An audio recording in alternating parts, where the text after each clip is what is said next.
My little sisters and I used to spend many Saturday mornings, before our parents would wake up, sat on the living room floor, our unsleeved cards from Starter Deck Joey and Pegasus sprawled out on the carpet, and some random morning cartoon on Disney XD in the background. Despite only having a rudimentary understanding of the rules myself, I endeavored to teach them how to play Duel Monsters, and liking the card artwork and just wanting to do something with their older brother, they tried to learn. This went about as well as you'd expect from a 7 and a 5-year-old, and so I designated certain cards in their deck, most memorably Ryukeshen Powered, as being the henchmen of Exodia, and they would automatically win the game if they summoned them. This gave my sisters an actual win con, and I still remember them excitedly slapping down a card when they drew it, and being way too sassy that they won. Even then, I think I understood that some sacrifices were worth making if I wanted to play the game. Gradually, my sisters grew out of it, and I found a group of kids to play with at school. But I'll never forget those early living room duels. That's my season 0.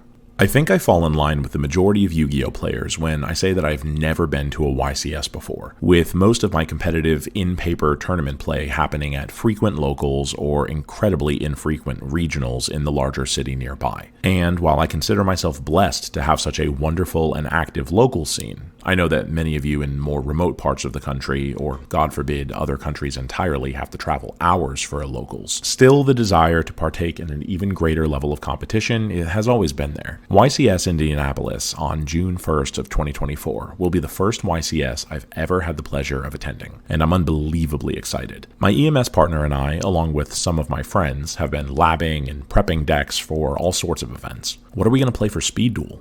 Edison? What changes to our main decks do we need for the main event competition? It's really invigorated an interest in the ins and outs of deck building and competitive play that I just don't get from Master Duel. Which got me thinking. I get comments on my videos frequently, good comments from good people telling me that they haven't played Yu-Gi-Oh! In paper in years, sometimes as long as a decade. Duelists telling me that they love watching the anime, playing Master Duel or online sims, but just haven't or can't make the transition to paper play. And to me, that's such a shame, as the game has so much to offer as a shared experience that you miss when you just play online. Before we begin, let me acknowledge the obvious. There is a definite financial element to in-paper Yu-Gi-Oh! That would be irresponsible to ignore, so I'm not going to do it. Some decks or staples are prohibitively expensive, and even many who could afford the cards find it absurd or irresponsible to do so, and I feel you. Additionally, there are many with physical or psychological conditions that make attending in-person events impossible or impractical, and for some of these people, online sims are the only way that they can play the game they love. Again, you are heard. Finally, as I said earlier, there are places in the world that simply do not have a local scene, and players are faced with the decision to drive literal hours to play a card game or get a similar experience online. This video is not for shaming people who can't or won't play in person, but rather is my attempt to sell the many of you out there who are too nervous to try it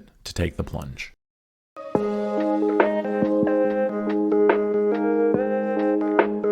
The toxicity of the Yu-Gi-Oh! Community has been far overstated online, and we don't do nearly a good enough job of correcting those accusations when they're made. Many of us opting instead to jump on every instance of negative press and paint with broad brushes. Konami and their OTS stores, along with right-minded players, have generally done a good job of cleaning up the bad in our community over the past decade. And if we could get over our desire to cannibalize ourselves, we might begin to recognize that. Many players, new or old, that are hesitant to take the plunge into playing in person fear all those things we've come to expect from the big bad Yu-Gi-Oh! Community. Rude players, fast play, disrespectful or downright abusive treatment during tournaments, and all I can say to that is that there's a reason those instances make headlines, aside from the aforementioned cannibalization. They're rare. I can't speak for every OTS store in every downtown city in Latvia, but simply being open with your level of newness with your opponent will nearly always provoke a level of understanding. And many experienced players are even willing to guide you.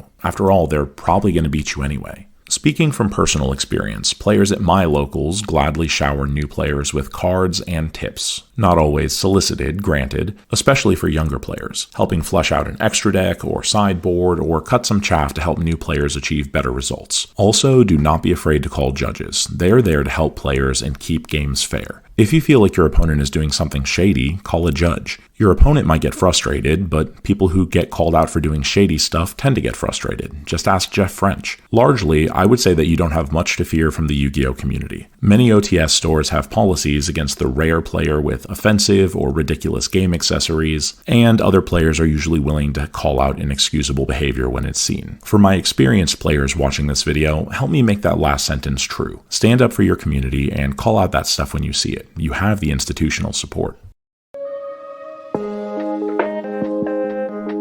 There's no faster way to learn Yu-Gi-Oh! Like actually learn it, than to play in person. Manual simulators do a good job of coming close, and are good options for testing decks before you buy them, because they force you to keep track of the game state yourself. But the sheer muscle memory of playing cards and verbally confirming the game state with your opponent is exponentially better for learning how to play. My wife learned more in a single 5-round locals about how to play than hours of Master Duel laddering. There is this scaffolding effect that occurs when you're engaging with in-person play with someone else, and the lessons that you learn just stick more. Losses in person can't be brushed off as easily as getting sacked on the ladder, and wins just feel better. Believe me, I've been there. You take a nasty loss on Master Duel and you just brush it off to some stupid external force. Those players certainly exist in paper, but it's much harder to deny your own misplays when you're responsible for maintaining the game state. Do you know how many games I've lost due to forgetting to activate the effect of Longwan Engrave and then missing lethal? It's more than one. Believe me, being forced to regulate your emotions, frustrations, frequency of slurs, and having to deal with a real-life person across the table from you, yes, they're real people, even if they play runic stun, is all part of that iron sharpens iron that makes you into a better duelist. If you're not afraid to learn, and have genuine desire to get better, in-person play will skyrocket you to levels of play you can't even imagine now. And the deck building and strategy discussions between rounds, or even during play at low levels of competition, will get you thinking about Yu-Gi-Oh! In a way that you likely haven't before.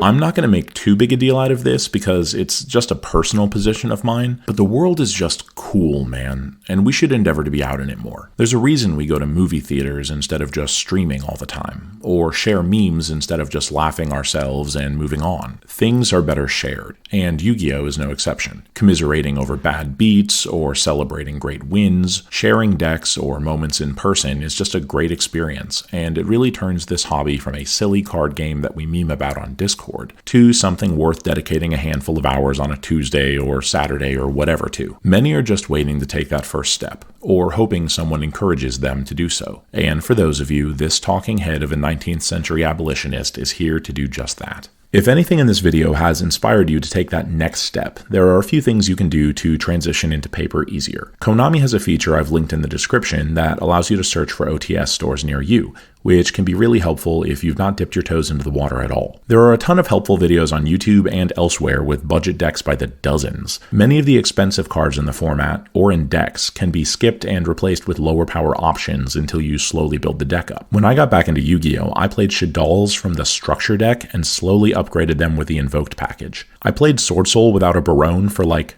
4 months. Chen Ying is nuts. Many decks have the option to start low and build high. You don't have to spend $300 on a Horus package just to play at your locals. For those of you who are taking the step to attend YCS Indianapolis, I'll be there, and I'd love to get to meet and play with you guys. I'll be the black and white philosopher with Yamiyuki's hair. I'll have some content coming out over the course of the month leading up to the YCS, with some deck prep and maybe doing some testing, so I hope that you guys enjoy. Please leave a like and subscribe and all that if you did. It really helps. Have a great day, and remember to wash behind your ears.